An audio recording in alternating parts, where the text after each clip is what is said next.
what's up? Red Panda Anthem. Red Panda, what's good? Plan for the future because you're going to be older a lot longer than you're going to be younger. But I'll ask you this, based on your expertise in the field and being in the field for over 13 years, when you see an article like that, seeing 100 billion is paid out, I think they said in the article like 46 million policies were sold in 2021, which was a 6% increase. However, the actual coverage amount has gone down. So like people are getting policies that actually less, which is kind of what I was thinking. Like, yes, are we involved?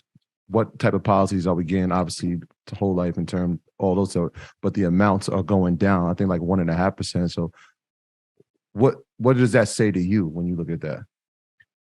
What say that again? Like, reframe the question. So pretty much seeing these statistics, right? And knowing that more people, obviously, are you looking at it as an encouraging sign, or like, all right, you know what, people still don't get it. These numbers should be higher. Well, I don't know if they should be higher because I mean, $100 billion is a lot of money. Yeah. So, and it's an all-time record. Mm-hmm. So I think that people are, but also we have to understand that people are dying too. I think this is like one of the first years where the projected life expectancy has actually decreased a little bit. So, you know, you got COVID, yep. You got, but outside of COVID, right, you have just unhealthy lifestyle for Americans, period. High blood. And this is something that's extremely important. Everything ties in together. So when we're talking about finance, you have to talk about health because the two go together. And especially in a life insurance conversation, especially with Black people. So Black people traditionally have had harder times getting life insurance and have had higher rates. One of the reasons for that is because of their medical state. So Black people, on average, have diabetes at a higher rate than the regular population, have high cholesterol at a higher rate than the regular population, have high blood pressure at a higher rate than the regular population, and are overweight more than the regular population.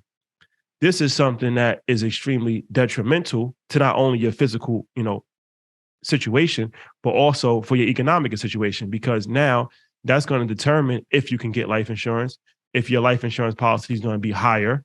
So that's part of the conversation as well. And as far as, people dying. So when you're planning your financial plan, you have to have your life in order, and you have to be in shape. You have to, take care of yourself. You have to eat good. These are all things that, go hand in hand. Your physical health and your financial health are usually related. I learned this early on when I was first started working in finance. Most successful CEOs are in shape. Of course, there's always going to be exceptions to the rule. I get it. But if you take a survey, very rarely do you see a successful CEO not in shape. The two go hand in hand. Or the discipline, practice, yeah. Exactly. So this is something that's extremely important to talk about because, if we're dying, that's bad. But if we're dying and not even having any life insurance, that's even worse. Yeah, and that's mostly, for a long time, that was the situation. We're dying with nothing and leaving. Like you used to say this to, I remember being here on the Saturday calls. It would be like, not only are you leaving nothing, but you're actually leaving debt because the people who are left behind now have to pay for your funeral, and they didn't have the money to pay for it. So now they have to figure out how to even afford to bury you. So people, that's why I said, man, that line of planning for the future is so vital, especially to our community. We have to look at it. We have to have the mindset to change how we view the world and how we view life. I remember just even trying to have a conversation about life insurance to like my coworkers, and they'd be like, I'm not thinking about dying. And it's kind of like we have this mindset where it's like, if we get it, we get life insurance. We're like we're waiting to die. It's like, no, it's not really. It's just education. That's all it comes down to, education. And I think it's undeniable that the healthcare space is incredibly important, whether it's on the life insurance side or the market. That's why companies like United Healthcare, Stryker, Eli Lilly are incredibly important. So in some way, your portfolio does need to have 10 to 20% exposure for you to get paid throughout your life or post-life. So please write down what percentage of your capital is going to go to life insurance and what percentage is going to go to the healthcare sector.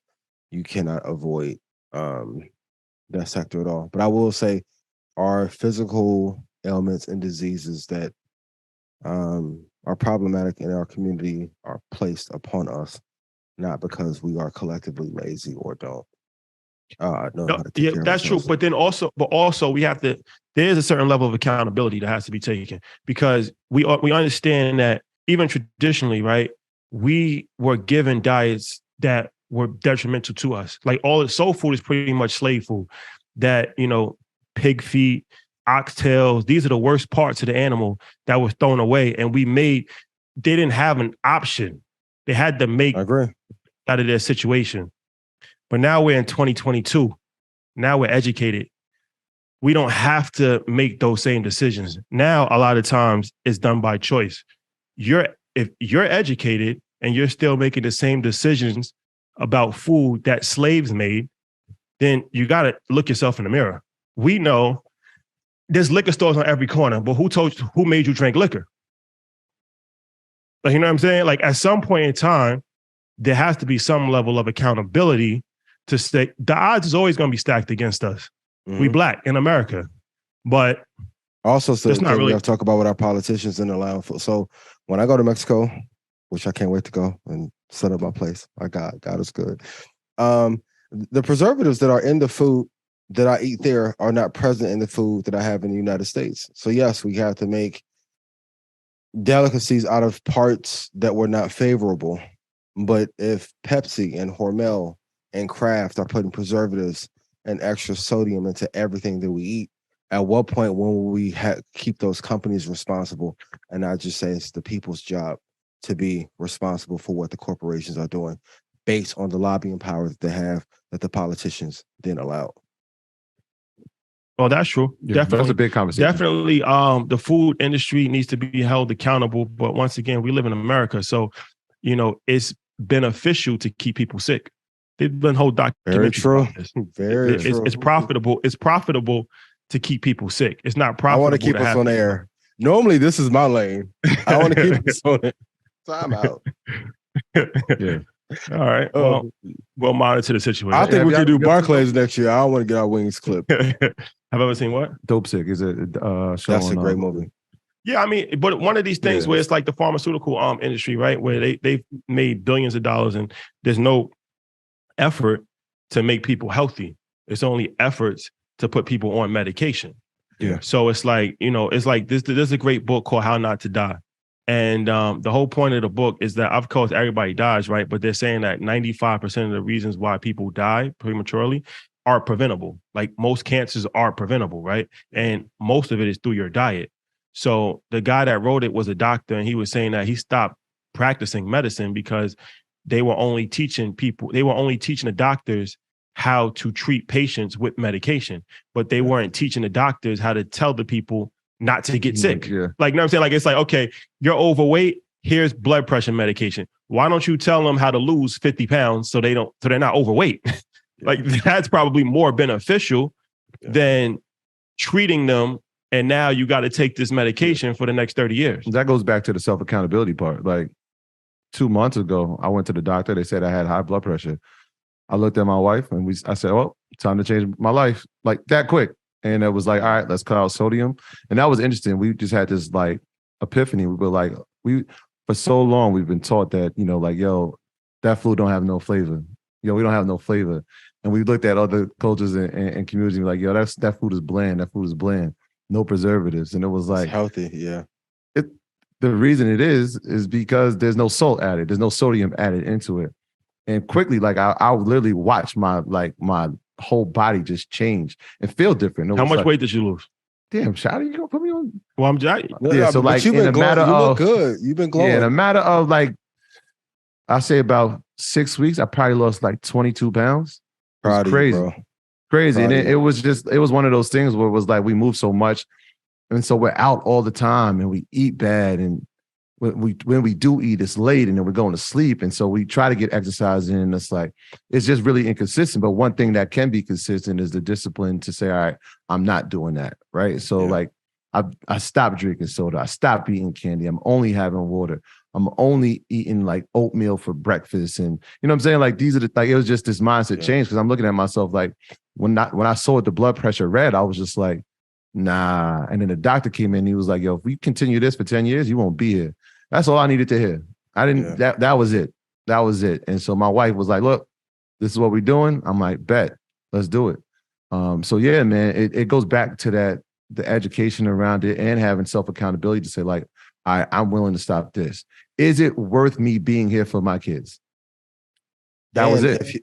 If you guys need a place to go to have very healthy food, get your tickets for InvestFest UK next year. Boy, but it was interesting. I was even at a restaurant. I'm like, hey, like, what about this issue? Like, you Americans are so poisoned. You don't even know good food. I'm like, damn. But even their snacks have less preservatives than the ones here. Well, you know what's so crazy? I went to Thailand 5 years ago, and I was just eating fruit and just the pineapples and everything. It tastes like I never tasted pineapples before, but I realized that's because that was like real pineapple. Yeah. I had a milkshake and it tore my stomach up because that was like real milk. Like, so we get so used to the preservatives and the artificial flavoring and everything that's in our food. When we go to these other countries, that's like real food. Like even our fruit is not real fruit. This is why you got to grow your own food. I could have a whole thing about this, but I was gonna say, like, we was in Abu Dhabi. We were sitting. We're like, yo, this food is different. He was like, yo, the barriers for us to have food in America are so low that you can put anything in it, and it's gonna the FDA is gonna pass. Whereas in other countries and other places, they have to have legitimate food, or it can't be served to the public. Not the same here, but we digress. Health as well. Really, congratulations. Health as well. I appreciate it. You've been glowing, looking good. I know you was tired yesterday, but man, you been shining. Nah. But I do want to give them an ETF really quick for the healthcare space. Please write this down. A VHT. That is Vanguard's health ETF. If you go back to 2017, it was at $28.78. It is now at $248.35. So that's been some nice growth. 2020 was a good time to buy in. I'll give you guys a price. Everybody in Patterson, write this down. 206.90 will be a good place to enter. I should be solidified in Jersey forever, yo. Camden, are you listening? For real. 206.90. And New Yorkers, you know I love y'all. You know, I just want y'all to give me that loud Harlem energy from now on. I love y'all. I love y'all dearly. This that Red Panda Anthem. Ian, what's up? This that Red Panda Anthem. Red Panda, what's good? Red Panda Anthem. Whole clip going up. I know they can't stand it.